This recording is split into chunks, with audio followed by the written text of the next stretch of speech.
नमस्कार दोस्तों, आज हम लोग आप लोगों से डिस्कस करेंगे history and importance of Suez canal in world trade. तो जैसा हम लोग देख रहे हैं इस मैप में, यहाँ पे मैं आपको दिखाता हूँ सुएज कैनाल कहाँ पे स्थित है। सबसे पहले इसकी स्थिति को हम लोग देखते हैं। तो जैसा कि आप देख रहे हैं, ये स्थिति है, ये है सुएज कैनाल, जो कि कहाँ पे स्थित है, इजिप्ट। जो कि ये आप देख रहे हैं, ये एरिया यहाँ से लेके यहाँ तक का जो एरिया है, ये एरिया इजिप्ट के अंडर में आता है। और इजिप्ट के एरिया में ये लाल सागर से भूमध्य सागर को कनेक्ट करता हुआ एक कैनाल, जो कि ह्यूमन मेड कैनाल है। जैसा कि आप यहाँ देख रहे हैं, ये है हमारा प्यारा भारत। और यहाँ मुंबई से लेके, जैसा मैंने एरो में दिखाया हुआ है, गल्फ़ ऑफ एडन से होते हुए फिर आप लाल सागर, ये जो एरिया है इसको बोलते हैं लाल सागर, यहाँ से होते हुए फिर आप यहाँ पहुँचते हैं, जो कि भूमध्य सागर से इसको कनेक्ट करता है। तो आगे इसके बारे में हम लोग डिस्कस करेंगे कि ये कब बना, कैसे हुआ, और इसकी कुछ घटनाएं हैं महत्वपूर्ण, उसके बारे में हम लोग डिस्कशन करेंगे। हम लोग इसके कुछ पैरामीटर्स को डिस्कस करेंगे कि इसकी लंबाई कितनी है। तो इसकी लंबाई 193.3 किलोमीटर है और इसकी जो औसत गहराई है वो लगभग 16.5 मीटर के आसपास है, और जो इसकी चौड़ाई है वो लगभग 60 मीटर के आसपास है। और इसका जो इनिशियल पॉइंट है वो है पोर्ट सईद, और जो लास्ट पॉइंट है वो है सुएज पोर्ट। ये हम लोग देखते, ये जो इनिशियल पॉइंट हम लोग कंसीडर कर रहे हैं, ये उत्तर से दक्षिण की तरफ आने वाले, इसमें हम लोग इसको कंसीडर कर रहे हैं कि प्रारंभिक बिंदु पोर्ट सईद है, जो कि उत्तर साइड में है, और दक्षिण का जो अंतिम बिंदु है वो है पोर्ट सुएज। अब हम लोग इसके इतिहास के बारे में पढ़ेंगे। एक्चुअली पिछले 150 वर्षों से यह कैनाल कई विश्व की घटनाओं का गवाह रहा है, जैसे प्रथम विश्व युद्ध, द्वितीय विश्व युद्ध, और भी कई अन्य महत्वपूर्ण घटनाएं यहाँ घटित हुई हैं। और सुएज कैनाल जो तैयार हुआ था वो बन के तैयार हुआ था 1869 में। और सुएज कैनाल के बनने के पहले यूरोप से व्यापार भूमध्य सागर, जो कि आप देख रहे होंगे, ये एरिया है, ये है मेडिटेरेनियन सी, जिसको भूमध्य सागर कहते हैं। भूमध्य सागर को पार करके मिस्र या फिर लेबनान के तट, मिस्र, इजिप्ट ये, और लेबनान आपको यहाँ दिखाई दे रहा होगा, यहाँ इसके तट पे आकर फिर रेगिस्तानी रास्ते को तय करके भारत और एशिया के अन्य भागों में जाया जाता था, या फिर रेड सी पर पहुंचकर यहाँ, जैसे यहाँ इस पॉइंट पे पहुंचकर फिर आगे समुद्री रास्ता तय किया जाता था, जो कि आगे आके अरब सागर में फिर यहाँ पे रेड सी पार करके फिर यहाँ अरेबियन सी में आके फिर आगे भारत या फिर एशिया के डिफरेंट लोकेशंस पे जाने का रास्ता था। अब इस एरिया को हम जो बोलते हैं वो है इस्थमस ऑफ सुएज। यह एक ऐसा एरिया है जो अफ्रीका और एशिया को कनेक्ट करता है, और ये भूमध्य सागर को लाल सागर से जोड़ता है। और इसकी टोटल लंबाई, जैसा कि हम लोगों ने डिस्कस किया, 193.3 किलोमीटर है। और इसमें बड़े बड़े ऑयल टैंकर आते हैं। इसका उत्तरी छोर पोर्ट सईद है और दक्षिणी छोर पोर्ट सुएज है। जब भी कोई शिप सुएज कैनाल में पहुंचता है तो सुएज कैनाल अथॉरिटी के खुद के पायलट हैं, जो कि उस शिप को अपने द्वारा पार करवाते हैं। उनके क्रू मेंबर्स होते हैं जो कि उसको पार करवाते हैं। यहाँ कैनाल को इस्तेमाल करने के लिए टैक्स भी देना पड़ता है, और जो कि लगभग एक फुल साइज कंटेनर शिप के लिए लगभग $500,000 के आसपास इसका टैक्स पड़ता है।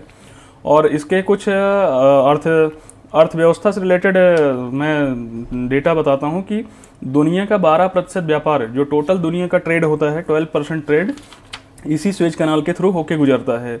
और जो लगभग 10% ऑयल ट्रेडिंग है वो भी इसी सुएज कैनाल के ही थ्रू होके गुजरती है पूरी दुनिया के। और 8% एलएनजी जो गैस होती है उसका भी ट्रेड इसी सुएज कैनाल के थ्रू होके गुजरता है। अब हम बात करते हैं कि कुछ इतिहास के बारे में। जैसा आप सभी को मालूम है कि 18th और 19th सेंचुरी में पूरी दुनिया पर इंग्लैंड और फ्रांस का अपना प्रभुत्व जमाए बैठे हुए थे ये लोग, और एक दूसरे के प्रतिद्वंदी भी थे। और फ्रांस ने फिर एशिया में अपने व्यापार को बढ़ाने के लिए, इसके पहले जो भारत या एशिया से जुड़ने के लिए वो पूरा अफ्रीकन कंटिनेंट को के साइड से होते हुए फिर आया जाता था अरब सागर, और जो कि इंडियन ओशन है उसमें पहुंचते थे हम लोग। तो फ्रांस ने फिर सोचा कि एशिया में अपना व्यापार बढ़ाने के लिए और इंग्लैंड के प्रभुत्व को कम करने के लिए क्या किया जाए। तो उन्होंने फिर सोचा कि भूमध्य सागर, जो कि यहाँ पे है, भूमध्य सागर से लाल सागर के बीच अगर कोई ऐसा वाटर बॉडी मिल जाए जिससे कि हम अपने जहाज़ों को पार करा सकें, तो ये हमारे लिए फिर एशिया में अपना व्यापार और प्रभुत्व बनाए रखना आसान हो जाएगा। तो इसी के संदर्भ में उस समय के फ्रांस के डिप्लोमेट, जिसका नाम फर्डिनेंड डी लेसेप्स, याद रखिएगा ये नाम, फर्डिनेंड डी लेसेप्स, वो उसके समय में मिस्र के शासक, जिसे वहाँ पर पासा कहा जाता था, उसको उन्होंने अपना एक प्रपोजल दिया कि हम इसको एक भूमध्य सागर से लाल सागर को कनेक्ट करने के लिए एक वाटर बॉडी बनाने का सोच रहे हैं। तो परमिशन के लिए उन्होंने अप्लाई किया है। और उस समय के पासा, जिनका नाम सईद पासा था, वो उस कनाल को बनाने के लिए 1856, याद रखिएगा ये टाइम, 1856 में उन्होंने ये परमिशन फर्डिनेंड डी लेसेप्स को दे दी। और फ्रांस ने एक कंपनी का निर्माण किया जिसका नाम रखा द सुएज कैनाल कंपनी, जो कि इसके रखरखाव के लिए जिम्मेदार होगी। और इस कंपनी को 99 साल की लीज पर इस कैनाल को ऑपरेट करने और टैक्स वसूली करने का अधिकार दिया गया। और यहाँ पर फिर जो कैनाल है उसके बनाने का जो कार्य है वो 1859 में शुरू किया गया और 1869 में ये ख़त्म हुआ। लगभग 10 साल तक पूरा कैनाल बनाने का काम चलता रहा। और लगभग यहाँ माना जाता है कि 10,000 मज़दूरों की मौत हुई थी, क्योंकि कुछ जो यूरोपियन जब लेबर आए थे अपने मशीनों के साथ में, और यहाँ पे जो वहाँ के अरब के बंधुआ मजदूर भी काम कर रहे थे उनके साथ में, तो उस समय पे कॉलरा नामक एक बीमारी थी जो कि उस समय लाइलाज बीमारी थी। वो फैलने के चलते यहाँ लगभग 10 से 12,000 मज़दूरों के मौत की संख्या बताई जाती है। और फिर हम लोग डिस्कस करते हैं कि जो सुएज कैनाल है वो 17 नवंबर 1869 को सुएज कैनाल को खोला गया था, ये कंप्लीट हुआ था और इसको 17 नवंबर 1869 को ओपन कर दिया गया था। इसका सबसे उत्तरी सिरा आता है पोर्ट सईद, उसके बाद आता है पोर्ट फुआद, फिर आता है लेक तिस्मा, फिर आता है ग्रेट बिटर लेक, फिर आता है लिटिल बिटर लेक, और फिर आता है लास्ट में पोर्ट सुएज, जो कि यहाँ के आसपास आएगा। कैनाल बनने के कुछ ही सालों बाद ब्रिटिश को इस कैनाल में इंटरेस्ट बढ़ने लगा था। पहले तो ये लोग इस कैनाल बनने का विरोध कर रहे थे, क्योंकि उनको लग रहा था कि ये हमारे प्रभुत्व को एक तरह से चैलेंज करेगा। और इसका फिर उन्होंने अपना इंटरेस्ट बढ़ाया इसमें कि क्यों ना हम इसमें शेयर खरीदें, और उन्होंने इसके शेयर को खरीदने के लिए प्रयास जारी कर दिए। फिर उसके बाद आता है कि 1875 ईस्वी में जो वहाँ के पासा थे, जिसका नाम उस समय इस्माइल पासा था, वहाँ के उस टाइम के जो पासा थे वो थे इस्माइल पासा, और उनकी वित्तीय स्थिति काफ़ी ख़राब थी, और वो टोटल 44% शेयर जो है वो सुएज कैनाल की होल्ड करते थे। उन्होंने अपना जो शेयर था उसको ब्रिटेन को बेच दिया, और फिर ब्रिटेन को 44% का शेयर मिल गया। और धीरे धीरे ब्रिटेन कुछ और शेयर जो होल्डर्स थे, जो कि जिनको हम फुटकर शेयर होल्डर्स कहते हैं, उनका भी शेयर लेके एक तरह से उनके पास उनका कंट्रोलिंग अथॉरिटी आ गई। और फिर 1882 में मिस्र में एक विद्रोह होता है, और उस विद्रोह को दबाने के नाम पर ब्रिटेन ने उस समय के पासा के पक्ष में अपनी सेना भेज दी। और वो सेना आने के बाद एक तरह से मिस्र को उन्होंने अपनी एक कॉलोनी बना लिया, क्योंकि उस समय के पासा काफ़ी कमज़ोर थे, और उनको हेल्प करने के नाम पे इन्होंने अपनी सेना भेजी, और पासा उस चीज़ को रोक भी नहीं पाए।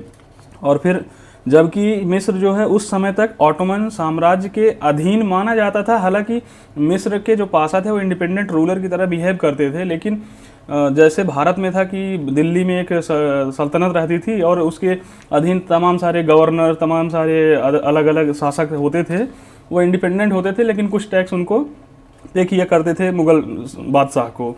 तो उसी तरह से ऑटोमन एम्पायर के अंडर भी बहुत सारे ऐसे क्षेत्र थे जहाँ पे इंडिपेंडेंट रूलर हो गए थे, लेकिन एक तरह से अधीनता उनकी मानी जाती थी, और कभी कभी वो उसको नहीं भी मानते थे। तो इस तरह चल रहा था। तो ऑटोमन एम्पायर ने इसको 1922 ईस्वी में मिस्र को अपने से आज़ाद कर दिया कि अब तुम एक इंडिपेंडेंट कंट्री हो। हालांकि उस समय ब्रिटेन उसके ऊपर कब्जा करके बैठा हुआ था, उसको अपनी कॉलोनी बना के रखा हुआ था, और इस तरह से उनका आधिपत्य बना हुआ था।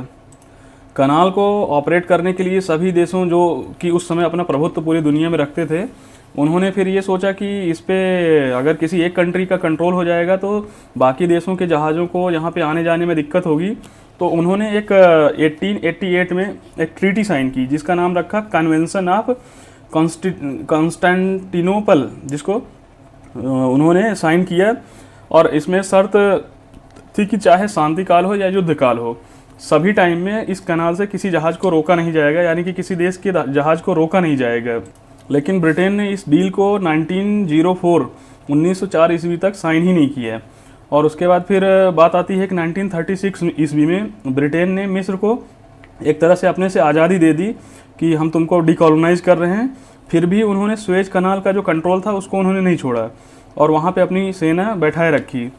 फिर ब्रिटेन ने अपने कुछ विद्रोहियों के जहाज़ों को भी युद्ध काल में सुएज से पार नहीं होने दिया। और जैसे कि 1898 में अमेरिका और स्पेन के बीच युद्ध हुआ, जिसमें अमेरिका के कहने पर ब्रिटेन ने स्पेन के जहाज़ों को सुएज कनाल पार होने नहीं दिया।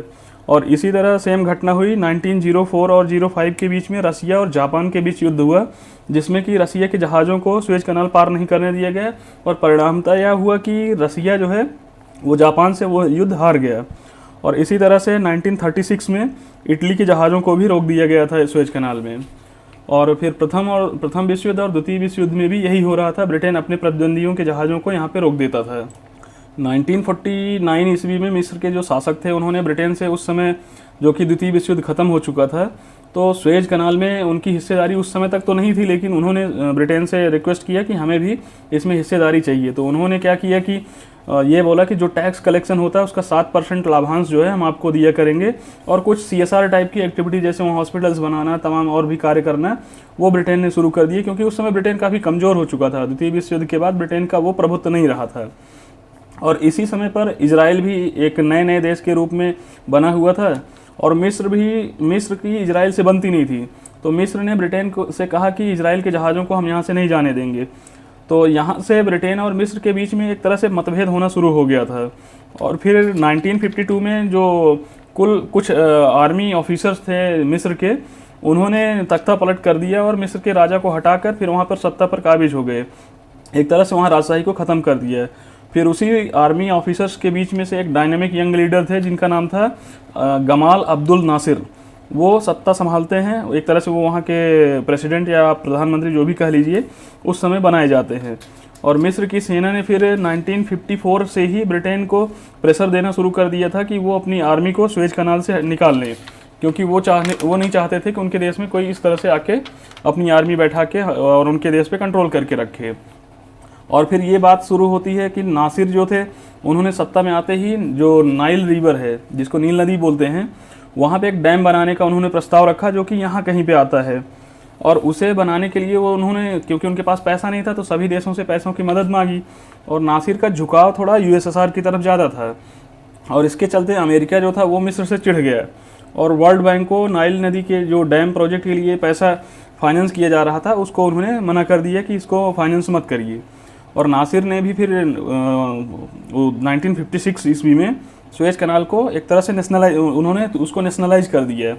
और ये सोचा कि इससे जो इतना टैक्स कलेक्ट होता है, तो लीज के अनुसार 10 से 15 साल बाद 99 ईयर का लीज कंप्लीट होगा और इसका कंट्रोल हमारे पास आना ही है, तो हम क्यों ना इसको अभी से नेशनलाइज कर दें और इसके टैक्स कलेक्शन से ही पूरा हम डैम का खर्च निकाल लेंगे।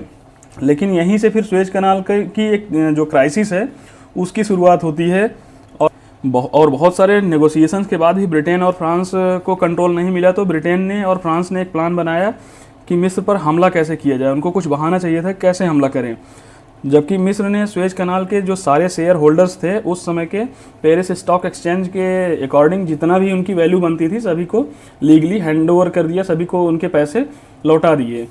फिर ब्रिटेन फ्रांस ने मिलकर एक इजराइल के साथ में एक साजिश रची कि पहले इजराइल मिस्र पर हमला करेगा और हम शांति समझौता कराने के बहाने अपनी सेना लेकर पहुंच जाएंगे और सुएज के आसपास के एरिया को कंट्रोल कर लेंगे। और हुआ भी यही, इजराइल ने इस पर मिस्र पर हमला किया और फिर शांति समझौता के नाम पे, या फिर ये कह दीजिए कि चौधरी बनने के नाम पे, फ्रांस और ब्रिटेन वहाँ पर अपनी सेना लेकर आ गए। फ्रांस और ब्रिटेन के हमले के बाद जो गमाल अब्दुल नासिर थे उन्होंने ऐसा माहौल बनाया कि ये हमला मिस्र पर न होकर पूरे अरब वर्ल्ड पर हमला है, जिससे कि अमेरिका को भी ये लगने लगा कि कहीं ऐसा ना हो कि सारे अरब कंट्रीज़ USSR की तरफ या उसके पाले में चले जाएं। तो फिर ब्रिटेन और फ्रांस अपनी सेना मिस्र से हटाने के लिए उनको अमेरिका ने दबाव देना शुरू किया, और फिर यूनाइटेड नेशंस ने भी उनके ऊपर दबाव बनाना शुरू किया कि आप इस तरह से अपनी सेना ले जाके किसी देश में नहीं रख सकते हैं, आप उसको वहाँ से हटाइए। फिर USSR भी उस समय ब्रिटेन को धमकी देने लगा कि अगर आपने सेना नहीं हटाई तो हम ब्रिटेन पर परमाणु हमला कर देंगे। फिर USA ने ब्रिटेन और फ्रांस को मिस्र से बाहर निकलने को कहा और यूनाइटेड नेशंस यहाँ पर शामिल हो गया और ब्रिटेन और फ्रांस को फिर बाहर ही जाना पड़ा। और यहाँ से शुरुआत होती है अमेरिका के एक बिग ब्रदर रोल की। और अब ब्रिटेन का जो प्रभुत्व था अमेरिका के सामने एक तरह से बौना होने लगा था। अब तक ब्रिटेन की जो बादशाहत या हुकूमत कह लीजिए कि विश्व में चल रही थी, वो अब अमेरिका के सामने छोटी पड़ने लगी, क्योंकि ब्रिटेन की करेंसी भी यूएसए ने उस समय डिवैल्यूएट कर दिया था। क्योंकि जब ब्रिटेन को हटने के लिए कहा गया तो जब तक उन्होंने सेना नहीं हटाई तो यूएसए ने क्या किया कि उनके जो फॉरेन एक्सचेंज में ब्रिटेन की करेंसी जमा थी उसको एक तरह से बेचना शुरू किया और उनकी वैल्यू बहुत तेज़ी से डाउन होनी शुरू हुई। तो इसके चलते फिर ब्रिटेन मजबूर हो गया और वहाँ से उसको अपनी सेना हटानी पड़ी। फिर बात आती है 1957 में, जबकि सब फोर्स वहाँ से चली गई, इजराइल भी वहाँ से हट गया और ब्रिटेन और फ्रांस भी हट गया और पूरी तरह से कनाल पर कंट्रोल इजिप्ट का हो गया। फिर आता है 1967 का टाइम, जब 6 डे वार, जो कि बहुत ही फेमस अरब वर्ल्ड का वार कहा जाता है, उसमें इजराइल और इजिप्ट के बीच में वार होती है और भी कई सारे लेबनान, सीरिया, ये सब मिलके इजराइल पर हमला करते हैं, जिसमें कि इजराइल उनको हरा देता है। उसको हम डिस्कशन बाद में करेंगे, लेकिन उस घटना का इस पे क्या असर हुआ ये चीज़ हम लोग डिस्कस करते हैं। तो 6 डे वॉर में सुएज कनाल पर हमले ने इस कनाल को 8 सालों तक के लिए बंद करवा दिया, क्योंकि कुछ जहाज़ जो कि इसमें थे वो फंस गए थे और कुछ जहाज़, जैसे कि आप यहाँ देख रहे होंगे पिक्चर में, कुछ जहाज़ फंसे हुए हैं और कुछ जहाज़ इसमें डूब गए थे, जिसके कारण कि वो कनाल एक तरह से पूरा फंस चुका था, वहाँ से जहाज़ पार नहीं हो सकते थे। तो 8 सालों के लिए फिर आवागमन वहाँ पे रुक।